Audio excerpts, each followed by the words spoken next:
ایک عورت کو اللہ ہر بار اولاد نرینہ سے نوازتا، مگر چند ماہ بعد وہ بچہ فوت ہو جاتا۔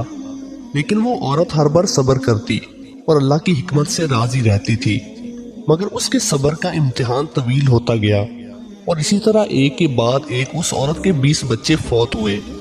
آخری بچے کے فوت ہونے پر اس کے صبر کا بندھن ٹوٹ گیا۔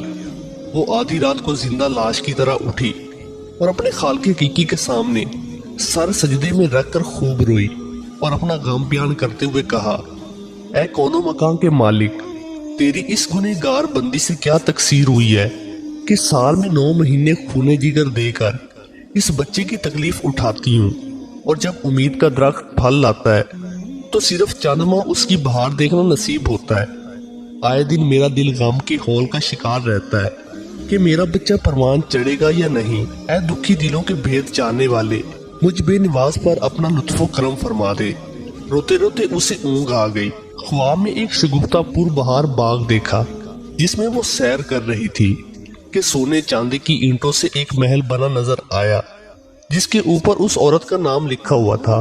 باغات اور تجلات دیکھ کر وہ عورت خوشی سے بے خود ہو گئی۔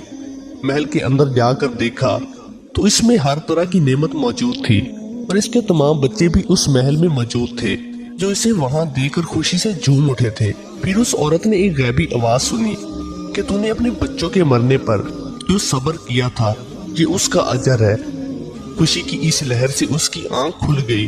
جب وہ خواب سے بیدار ہوئی تو اس کا سارا ملال جاتا رہا، اور اس نے بھیگی آنکھوں سے عرض کیا، یا الہی، اب اگر تو اس سے بھی زیادہ میرا خون بہا دے تو میں راضی ہوں۔ اب اگر سینکڑوں سال بھی مجھے اسی طرح رکھے تو مجھے کوئی غم نہیں۔ یہ انعامات تو میرے صبر سے کہیں زیادہ ہے۔